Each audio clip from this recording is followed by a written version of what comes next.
It's December 2022, currently, as of recording this. We have had how many Marvel movies this year? We had Thor, we had Doctor Strange, we had Wakanda Forever. No Way Home. That was last year. Oh my God. So I was just saying Phase 4 shit. yeah, disregarding all the TV shows. I was about to say Moon Knight, She-Hulk. God damn. I Am Groot. Miss Marvel. Would the Guardians holiday special count as a movie? Because I think it was only for, you know what, it wouldn't, because that's not a feature. It's not feature length. It's a special, but yeah, not quite there. Not quite there, but... I know you haven't seen it. I would recommend it, literally just for one thing that I had brought up to. Something happens in it, and it was like, I thought that was cool because I brought it up to you like a while ago. Like, I kind of think this thing is going on with these two characters. Oh yeah, okay. Mm-hmm. Okay. Mm-hmm. Yeah, no, it's on my list, and I kind of fell off of the whole Guardians hype train after Volume 2, because I really wasn't fucking with it that much. I loved the first Guardians of the Galaxy, but... The first one was fine to me. It was kind of just like, yeah, this is cool, and, you know, I don't see why everyone was so concerned about a raccoon in a tree, and then the trailer for the second one came. But it was just kind of like, yeah, it was straight to me. It didn't really... like blow my socks off or anything. And then Volume 2 came around, and I loved the trailer. I was like, whoa, this looks amazing. And it was just like, it was straight. It was cool. Maybe I need to watch the first one again. Like, yeah, no, it was weird because when Volume 2 came out, it seemed like everyone was like really digging it. And it really felt like I was alone there. Mm-hmm. And maybe it was just because I was too like overstated in how I wasn't like vibing with it, because it's fine. It's not a bad movie, but maybe I was just approaching it a little bit too negatively, and people were just like, no, it was good. Well, maybe, but also people are kind of weird about movies. If there's a group of people that are like, I like this movie, and then there's one guy that's like, yeah, I just wasn't really feeling it, then he's a weirdo. Or if there's a movie where it seems like almost everybody hates it, and there's that one guy that's like, you know what, I like this movie, then he's still like a weirdo, and it's like, well, okay, you know, and it's all that stuff. It was so weird because like that movie came out, and like reviewers and just people that I know were like, wow, James Gunn did it again. He's the only person in the MCU who has a voice. That can make a Guardians of the Galaxy Yeah, movie. he's the only one who could, you know, do that with these characters. Like, wow, how is he tapping into such raw emotion, like, again? And I don't know. I feel like the second one, it's fine, but it is just kind of messy. How so? I just didn't... Okay. Might have to cut this part down a little bit because I haven't seen it in years. Uh-huh. But I remember just, like, there are things in it, like, really random things that that were just weird to me. Because it got, like, really cartoon wacky. And the first one didn't feel... crazy wacky, like, and specifically towards the end, where like they're all jumping and landing from these incredibly high heights when they're like fighting Ego at the end. Okay. And it's established that that heights will kill them, because look at Gamora in Infinity War. Okay, wow. And then do you know what I'm talking about? Hey, listen, that Gamora comment was fucked up. Like, they're superheroes, but if you fucking jump off a Empire State Building, they're gonna die. Except in Volume 2, apparently, when they're all just fine. Are you sure? 'Cause I've only seen it the one time. Are you serious? Yeah. Oh wow. So I don't remember if maybe was it just when they were on Ego, was gravity different, or did they have like kind of protective shields around their bodies, or some sort of I could see it. Moon shoes or something? I don't remember moon shoes, but I could see the gravity thing being like an argument, but in my memory, because yeah, I think things were like floating around, but I still find it strange if you're doing that with no gravity, why are you falling that fast and hitting the ground that fast and not floating always? Maybe. I mean, I can come up with bullshit reasons all day, but and I honestly, could come up with know. bullshit answers. I think we just need to watch it again. Yeah, because I feel like one could argue like, well, it's just really, really, really weird gravity. Because also it's like, I know he's like Ego the Living Planet, but he was a celestial, so it's like technically like he's not even really a planet. Like it's just kind of like his head or something. But I don't know. And again, I haven't seen the movie.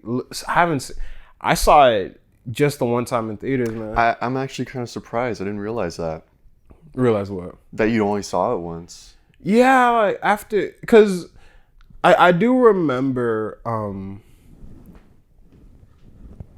there was some weird stuff in the movie. One, I remember they kept making a joke about a fruit that wasn't ripe. Oh yeah, when they kept making the joke, it was getting grating like the goats in Thor, Love and Thunder, and then they're like, you can't eat this yet, it's not ripe. She's like, I want it, and then she ate it. She's like, it's not ripe. It's like, really?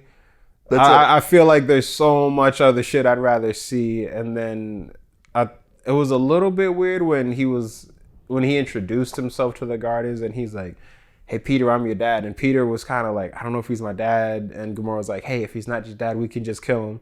Mm-hmm. It just like, it felt a little bit jarring for this type of Guardians. If you played the Guardians like a team of, like basically how like the Pirates of the Caribbean, where you basically put a team of those guys in space and it's, it's not a Disney movie. It's just kind of like a PG-13, space pirates movie, and they have a line like that where it's like they make it clear like these guys are all criminals, and maybe they're even likable, air quotes, criminals, but it's still like these are like murderers and mercenaries. And I feel like a line like that, it wouldn't stick out to me so much. That honestly, that kind of goes hand in hand with what I was when I said it felt a lot more cartoony. Mm-hmm. Like if I can delve in on that for a little bit more, it just felt like a lot of the characters were exaggerated to the point where they felt too much. Like they're 11 out of 10. Because Rocket Raccoon, he was like, he started the movie out and he was just being extra. Mm-hmm. And I get that the story it was part of the story, but still he didn't end the first one like that. He was not very different, but he was more level-headed by the end of the first movie. He was toned down a little bit. He was toned down. And Peter Quill, I honestly haven't really fucked with Peter Quill since the first Guardians of the Galaxy. Just in general, it seemed, I don't like where his character has gone. Hopefully that'll even be in fixed. Infinity War? Yeah, even in Infinity War. I'm for. Oh, you're not joking. No, I hated him in Infinity War. Really? Okay. Dude, yeah. Oh my god, I've said it before, and I get it. Like he lost Gamora and he went crazy, but it really pissed me off when he was the reason why their plan failed and Thanos basically won. It was his fault. Like reasons aside, it was his fault. Yeah. I can see that. To quickly segue really quick, how would you do Guardians of the Galaxy if there was no James Gunn approach and Kevin Feige in 2012 came to you and asked you, hey, can you make me this franchise? If I was going to do Guardians of the Galaxy, I guess with those parameters, firstly, and not knocking Disney or James Gunn at all, because as things are kind of going on with the DCU now, I'm really starting to warm up to James Gunn as a storyteller, and he seems cool as a person. But I would have it where, well, first off, in the comics, the iteration of the Guardians of the Galaxy that we're that we've seen, Mm-hmm. that's not the first version of them. There was like another version which Yondu was a part of. In the second Guardians of the Galaxy movie that James Gunn did, it was the older team, right? With Sylvester Stallone. That was them? Okay. I thought it was. Oh no, they're the Ravagers. They're the Ravagers? Yeah. Well, but because Yondu was part of their team. I think it was just the Ravagers in that one. Okay. Because because he had come up with Sylvester Stallone's character, and I think he was like his mentor or something like that in the Ravagers. But I would basically have it where, yes, you are with like Gamora and Peter Quill and Drax and everybody, but they're more like how I said earlier, like a Pirates of the Caribbean type group. So like I guess the timeline would be there was like a kind of superhero-esque team of the Guardians of the Galaxy like decades ago, and Yondu was part of that. And then they maybe disbanded or they brought on apprentices or whatever. And you fast forward to now and they're almost like they're almost like mercenaries, and we'll save you, but like you gotta pay us, and still lean into like these are kind of not the most savory people. It's still a fun group to watch and everything, but it's more, this isn't a Disney team. This isn't a Disney movie. They're not really superheroes. They're just kind of bad people, even though they do end up saving the galaxy at the end. But it's more like that. You know what I mean? Like, some space swashbuckling fun. Yondu is kind of like the old timer. He wouldn't really be part of the group. He'd be kind of like, I guess, semi-retired. And he'd be like, you guys gotta stop fucking this up. You guys can't be like criminals anymore. That's what this is about. We're supposed to be like protect people. They're like, we are protecting people. But then he's coming from like an old timey golden age of heroes type of mindset. And like, it's like, you guys just kind of come in and you're tarnishing the Guardians of the Galaxy name. Like, yes, you've been protecting the galaxy, but it not out of altruism. You're doing it for the paycheck. So I'd have it be like that. And I wouldn't mind them like even like escaping jail. I think stuff like that is always kind of fun, especially when it's like, you guys are criminals, you should be in here low key. Yeah. But again, like just kind of like, I feel like with Disney, it's like you have to make everything kind of family friendly. So everything needs to be softened up. So I would just take that out of the equation. Maybe Ronan is still the main villain for this film. But also, I would change it up a little. I'd probably have like Captain Marvel in it somehow. Because I remember in the Captain Marvel movie, spoilers, she saw Ronan and it seemed like there was going to be something there, but there wasn't. But also, I do like the idea of in this cosmic type movie, you can have, someone just kind of like swing in and out or fly in and out real quick. So maybe she helps out with just like a little bit of the movie or something like that. I don't know. To piggyback off of your idea, I was thinking, I was finding a really strange but kind of cool inspiration for how I would do it. You remember Guy Ritchie's The Gentleman? I would kind of have it like that, where the Guardians, they're this tight-knit group. It's just the 4, 5, or 6 of them. What? To piggyback off your idea, Yeah. Charlie Hunnam as Peter Quill. I love Charlie Hunnam. I'd be down with that. And it's directed by Guy Ritchie. I would be down. Because like a big part of The Gentleman that I actually really liked was like there was no backstabbing within the group. They were all like really loyal to each other, like to the end. But also they, the movies, and I'll try not to spoil The Gentleman. I don't think I will. But you're watching the movie and you really understand how these characters were able to maintain this high mob status is because they're incredibly competent at what they're doing.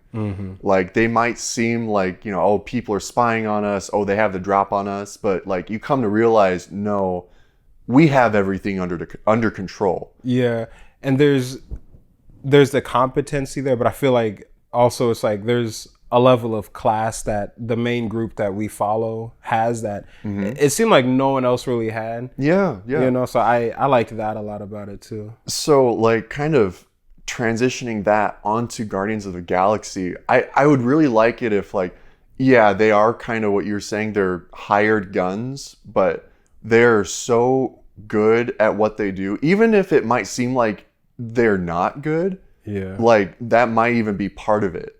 Like, this is them having, like, this is how they have fun, but they also get their shit done. Yeah. And, like, they're all incredibly loyal to each other. They're like family. So anything you do to one of them, you do to all of them. So, like, you don't make them your enemy because they'll come after you. And I think it would be, like, really cool if their moniker, Guardians of the Galaxy, was kind of semi-ironic. Yeah. Because, like, they're mercenaries. They're not really guardians of anything, but they still earn the title because of all the jobs they've done. Yeah. And like who they've done the jobs for. I think that'd be really cool. And kind of similar even to The Gentleman once again, where like you understand they're not like upstanding citizens, but you still respect them and you still really like the characters and you want them to succeed. Yeah. Because of just how charismatic and likable they are. Yeah, I like that. I feel like that would just work for these characters. And you can still have some goofy stuff in there, but I wouldn't go full Guardians of the Galaxy Volume 2. Yeah, it doesn't need to be cartoonishly... No. Or like ham-fistedly funny, yeah, because that's kind of my problem with some of the Marvel Disney stuff is like when when there's a joke they go too far with it. It's like, bro, you know, relax. I agree to that, but I really like that idea of just literally getting Guy Ritchie to direct it. I think that'd be really cool because like he has that style, and I mean shit, he did The Gentleman, so he knows what tone and what characters that I'm talking about. Yeah. So yeah, that's how I would do the Guardians of the Galaxy. Who would you cast now? Because I'm kind of like, oh man. That's a good question. I like Charlie Hunnam as Peter Quill. Me too. I'll steal that one. I wouldn't get what's his name? Drax. You would remove the character completely? No. What's his actor name? Just Dave Bautista. Bautista. I love Dave Bautista. He was one of my favorite parts of Infinity War. Yeah, no, he's funny. I wouldn't get him though as Drax. Yeah, I don't know who I would cast. Who would you cast for yours? Charlie Hunnam is a Star-Lord. I could see Gal Gadot as Gamora. I think she could do that. Really? Maybe. Okay. Yeah, she's got that like high class kind of feel to her. But very kind of like do not get on her bad side kind of thing. You know what I mean? Because I feel like the action sequences and the fight choreography, I feel like she could handle that as well. Mm-hmm. And she can play that kind of dark, mysterious character. Mm-hmm.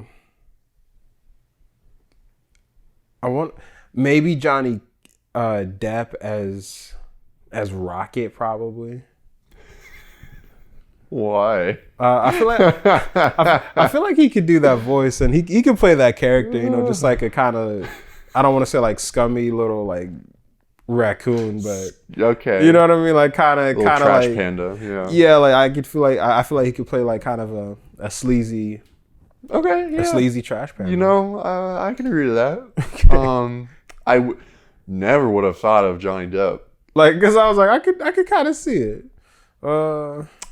I don't know who for. I was thinking Johnny Depp either as Rocket or as like Yondu, but I was like not Yondu, because if you do Yondu, then I feel like you would just be doing like an alternate cast for the one that we got already. He would just be the same character, and I'd want this version of Yondu to be different. Like back in my day, we were fucking heroes. Mm-hmm.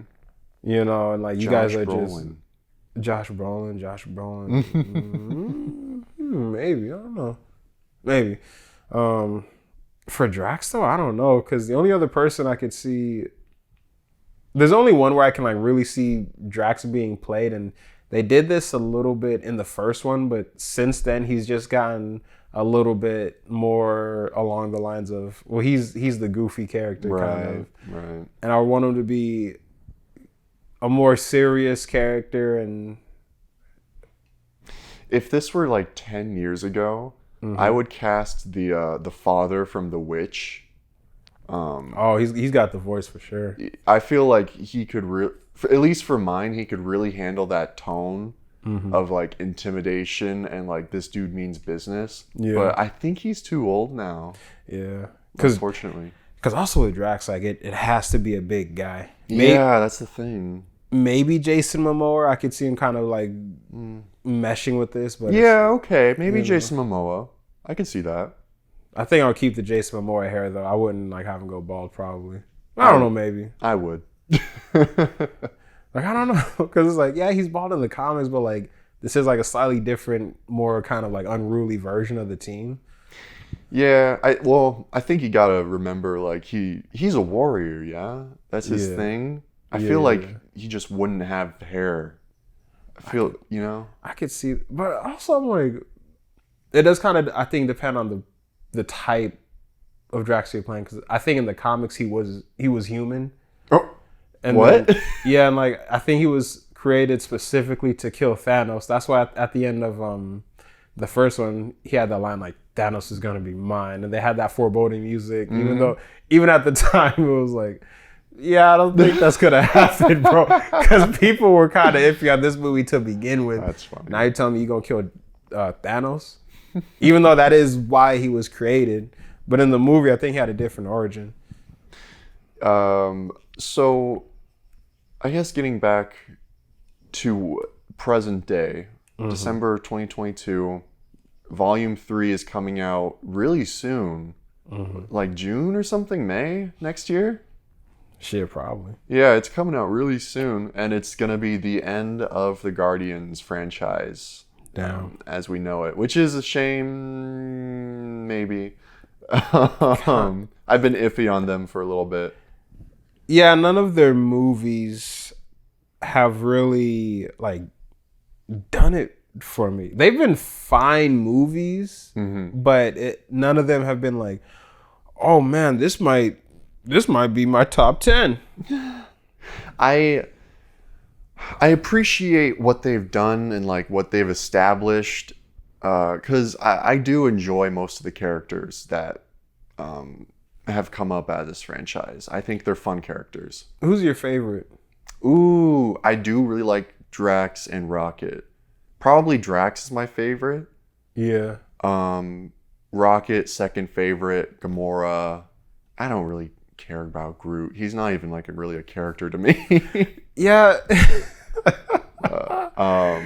Yeah, like, man, I could have played Groot. You know what I mean? Like, it's they like, got Vin Diesel for no reason. Vin Diesel. It's kind of funny though. I could see him as like Drax or something, as like, again, like an alternate casting, or even like there were rumors when he was cast he was gonna be or people wanted him for like Black Bolt or for Vision and stuff like that. Black Bolt would have been interesting actually. If they wanted to make like a good Inhumans movie, then yeah, get Vin Diesel as Black Bolt. You have it, you know, it's dark, kind of almost Riddick-esque. Yeah. That would have been cool.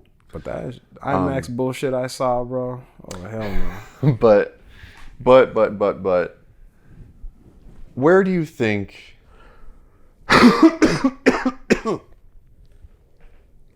Where do you think Guardians of the Galaxy 3 is going to go? I really feel like someone's gonna die in the movie.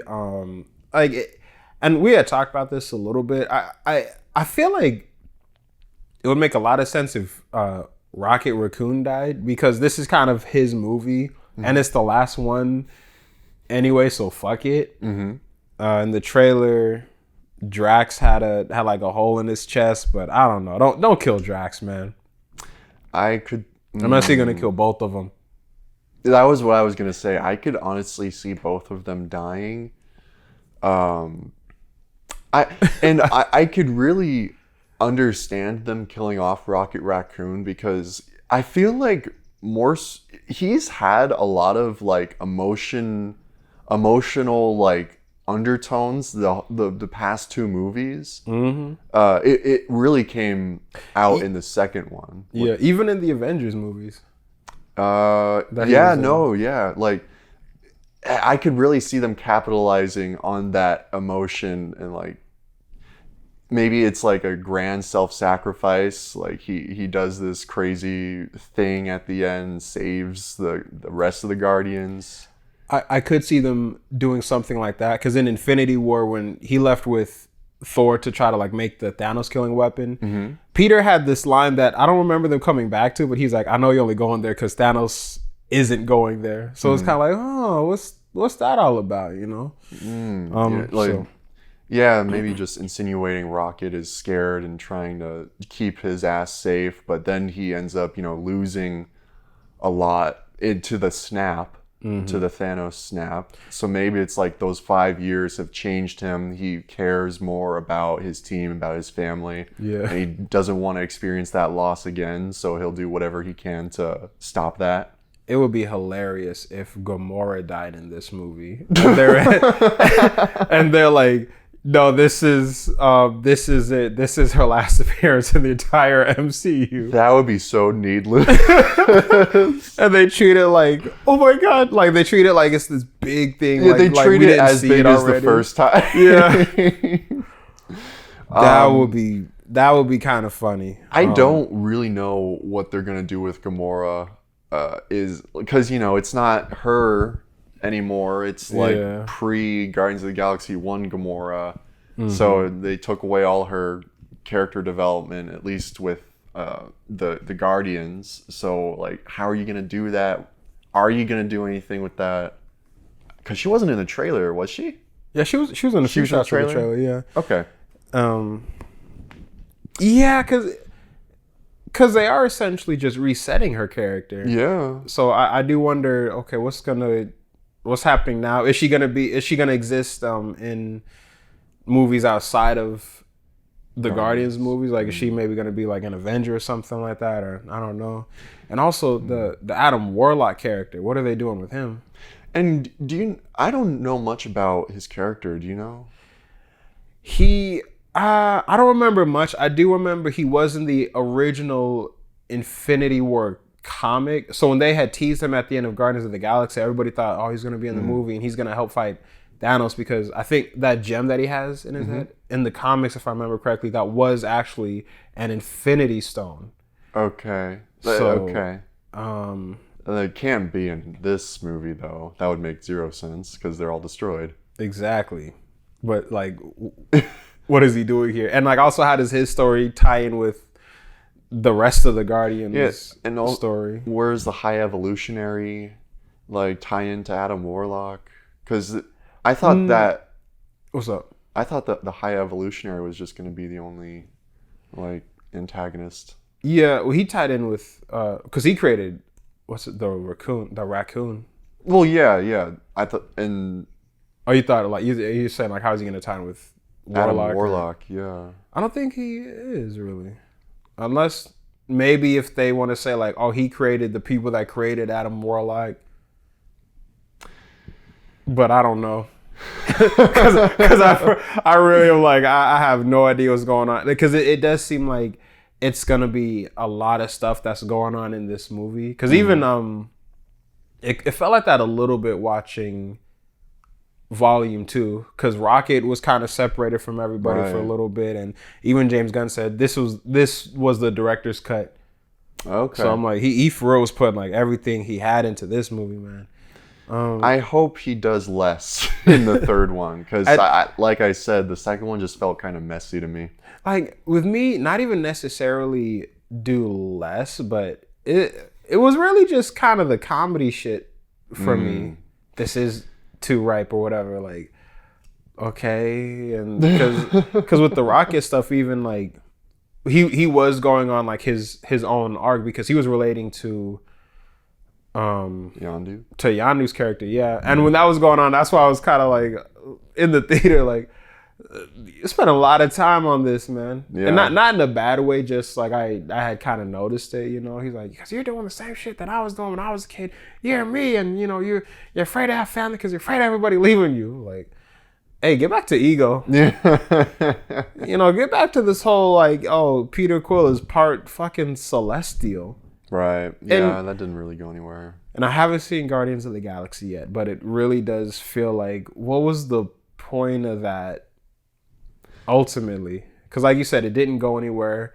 It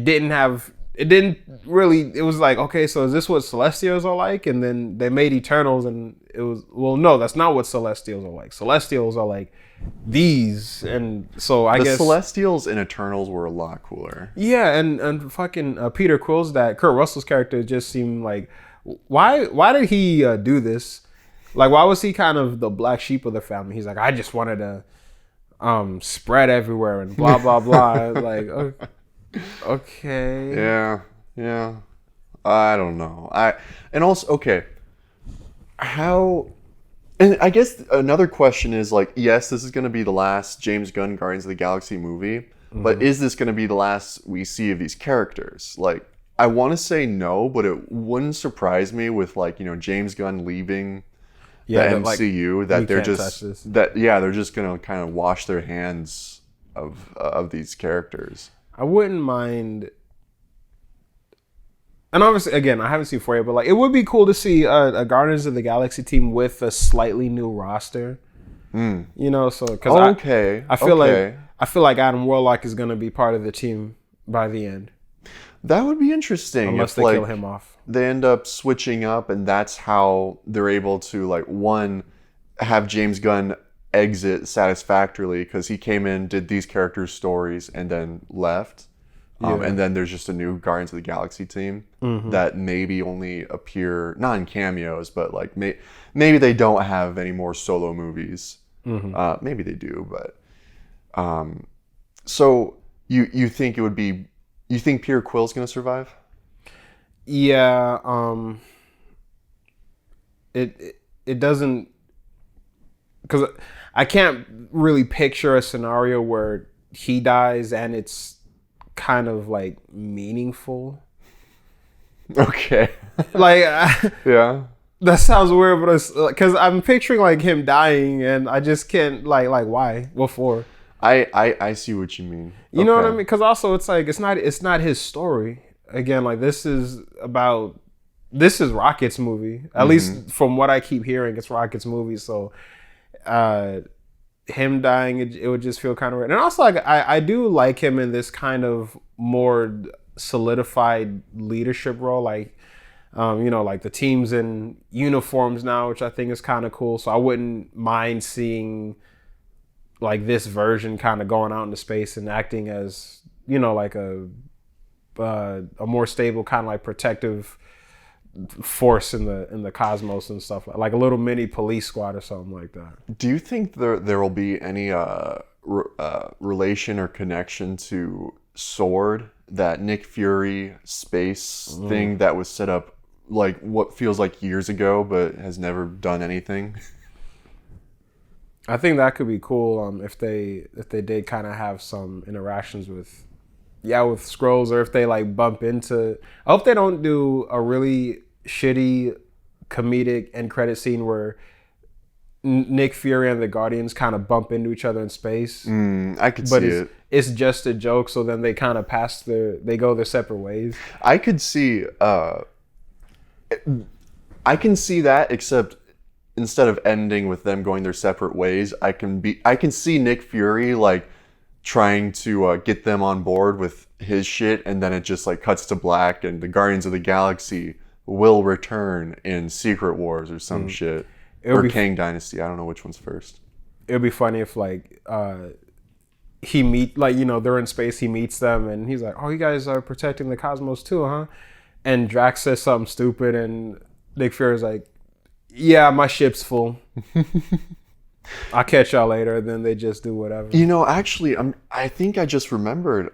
I think Dave Bautista said when he finished filming Guardians of the Galaxy 3, that was his last day as the character. So I don't think Drax is coming back. Damn. Which, and this is just nothing set in stone, but it really wouldn't surprise me if Drax dies. Because his whole thing was like a revenge mission to begin with, right? For his family. Yeah. So it wouldn't surprise me if like he does something, or he comes to peace, and this is his last movie. Mm-hmm. And he and Rocket shared that moment at the end of the first Guardians of the Galaxy, where they're sharing their grief, their sadness. So I could really see him and Rocket going out together in this movie. That could be cool. In like a really sweet, somber, bittersweet moment, I agree. I think, yeah, that could be cool. It's just, I don't know, man. I'm like, these Guardians movies. Because sometimes I'm like, I do appreciate them. I've shit on 2 a lot, but at the end of the day, I do appreciate the variety that they have and the characters they're able to introduce. Yeah, the second one, I guess, to me is just kind of, it's one of those movies that just feels like filler. Yeah, okay, I can see that. Like, it did do some stuff. It like reconnected Gamora with her sister and introduced Mantis. Yeah. What the fuck is the sister's name? Nebula. And it gave a lot more emotional weight to Rocket Raccoon, which could arguably be set up for this third one. Yeah, because I'll admit, like, I don't have any issues with Rocket Raccoon. I did not give 2 flying fucks about him. in basically any of the movies. So then, when he survived in, and again, like he was just kind of like, okay, that's the guy that's part of the Guardians of the Galaxy team. Like I didn't. He's in none of the comics that I have. He was in none of the cartoons that I saw growing up. So, and it's like, okay, he's played by Bradley Cooper. Cool, I guess. But yeah, just when he survived the stab, it was like, okay, like again, like and it just felt kind of like random. But that maybe really that must have served a purpose. I sure hope so, and I really think it will. Yeah, to be honest, it will. But even then, like, I think because it was after the second one. Like James Gunn said, like, yeah, Volume 3 is gonna be Rocket's story. It was still like, why? And kind of again, like with the DC stuff, even like, we did the Suicide Squad, now we're doing the Peacemaker show, like these random ass characters. Well, but now, like, I do get it now because like he's letting them have like their shine, and he is like fleshing them out, and it's exactly. Like it is good that he is like making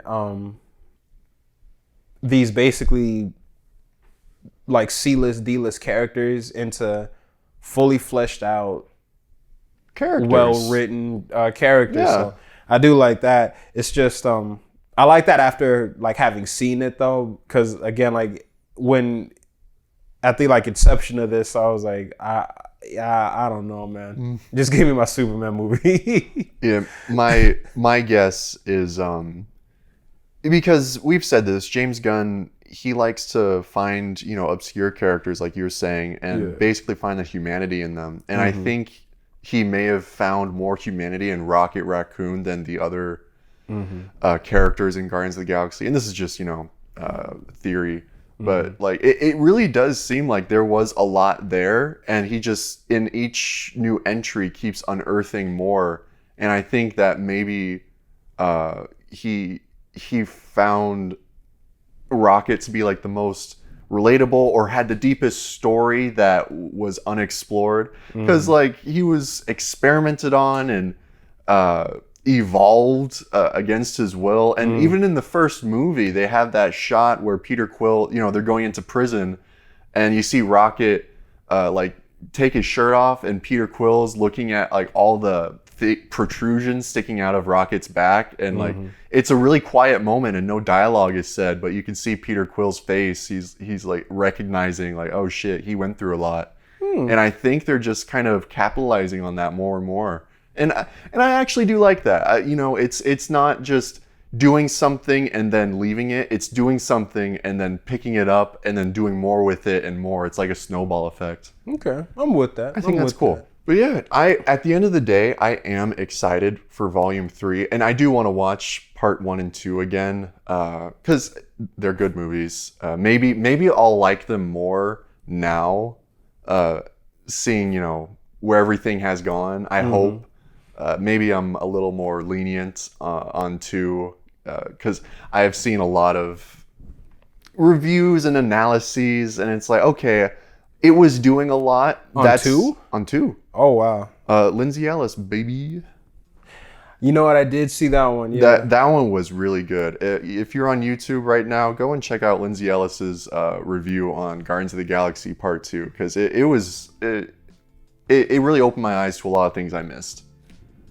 But I think that's all for us this week on HeadCanon.